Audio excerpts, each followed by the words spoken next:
নির্বাচনে আপনি এমন কাউকে আনতে পারেন না যে সংসদে যাওয়ার পর জনগণের চাল ডাল তেল কম্বলের টাকা চুরি করবে। যারা ঋণ খেলাপি করেছে এরা কোলাঙ্গার চোর, এরা যদি আবার ক্ষমতায় আসে আবারও জনগণের টাকা চুরি করবে, আবারও রাষ্ট্রের টাকা চুরি করে নিজের সম্পদ বৃদ্ধি করবে। আমরা আপনাদেরকে কিছু তালিকা দিচ্ছি। চট্টগ্রাম 4 আসন আসলাম চৌধুরী, সিলেট 1 খন্দকার আব্দুল মুক্তাদির, বগুড়া কাজী রফিকুল ইসলাম, ফেনী আব্দুল আওয়াল মিন্টু, যশোর এস আইয়ুব, ভোলা 2 হাফিজ ইব্রাহিম, কুমিল্লা মঞ্জুরুল আহসান মুন্সি, কুমিল্লা 3 শাহ মুফাজ্জল হোসেন কায়কোবাদ, কুমিল্লা 7 রেদওয়ান আহমেদ, কুমিল্লা 9 আবুল কালাম, ঢাকা 1 খন্দকার আবু আশফাক, বগুড়া 6 গোলাম মোহাম্মদ সিরাজ, গাজীপুর 4 রিয়াজুল হান্নান। এদের প্রত্যেকেই ঋণ খেলাপির প্রমাণ আছে, তারা ঋণ খেলাপি করেছে। এই কোলাঙ্গারদেরকে আপনি সংসদে নিতে পারেন না। এই কোলাঙ্গারদেরকে আপনি রিট করার কারণে হাইকোর্ট কোনো বিচার বিবেচনা না করে সরাসরি তাদের বৈধ ঘোষণা করে দিল। কি আজীব! কার ইশারাই হলো? কে এটা করলো? কোনো ঋণ খেলাপিকে আমরা নির্বাচনে অংশগ্রহণ করতে দিব না, এবং বাঁশের লাঠি তৈরি করে যদি কাউকে প্রতিরোধ করতে হয় সেটা করব, কিন্তু কোনো চুরকে বাংলাদেশের সংসদে আমরা যেতে দিব না। দ্বিতীয়ত, এই জাপা একবার না 2 বার না 10 বারের বেশি বলেছি, সংবাদ মাধ্যমে বলেছি, সংবাদ সম্মেলনে বলেছি যে 14 দল জাতীয় পার্টি মহাজোট বাকশালী মুজিববাদী কেউ নির্বাচনে অংশগ্রহণ করতে পারবে না।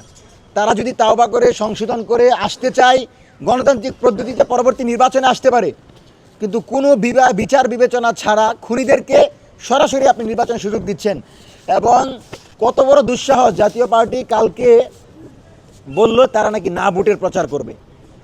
সরকারের সামনে দাঁড়িয়ে সরকারকে প্রশ্নবিদ্ধ করে তারা না ভোটের পক্ষে বক্তব্য দিচ্ছে, আর সরকার তাদের বক্তব্য বন্ধ করতে পারে না।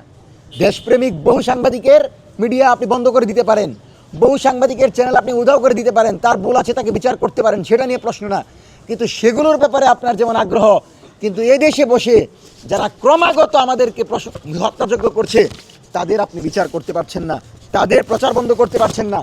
আপনি দেখেন গতকাল, শুধু আপনারটা দেখাচ্ছি, যে আমাদের মঞ্চ 24-এর একজন সংগঠক নোমান সরাসরি পল্টন থেকে মুন্তাসির আহমেদ নামের ছাত্রলীগের একজন ভিডিও কলে জবাই করার হুমকি দিচ্ছে।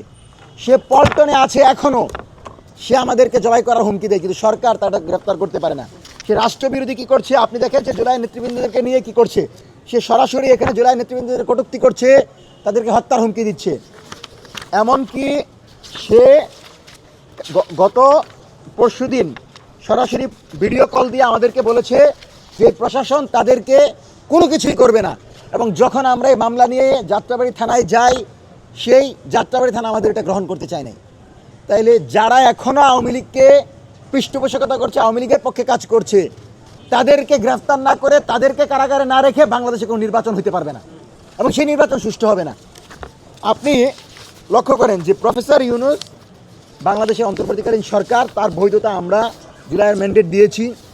তো প্রফেসর ইউনূস তাকে গ্রেফতার করতে পারে যে ওয়াকারের বিরুদ্ধে একটা বক্তব্য দেয়, সুরভিকে গ্রেফতার করে গুম করতে পারে, সে মেহেদীকে গ্রেফতার করতে পারে। মেহেদী বলেছিল যে আমরা প্রতিরোধ যোদ্ধা হিসেবে থানা পড়িয়েছিলাম, কিন্তু এই সরকারকে এত গালি দেয়, এত পীড়িত, এই যে মুনতাসির মাহমুদ আইডি থেকে প্রফেসর ইউনূসের গালি দিচ্ছে, তারেক রহমানকে গালি দিচ্ছে, তাকে কিন্তু গ্রেফতার করে নাই, কারণ সে আওয়ামী লীগের, হাসিনাকে সে মা ডাকে।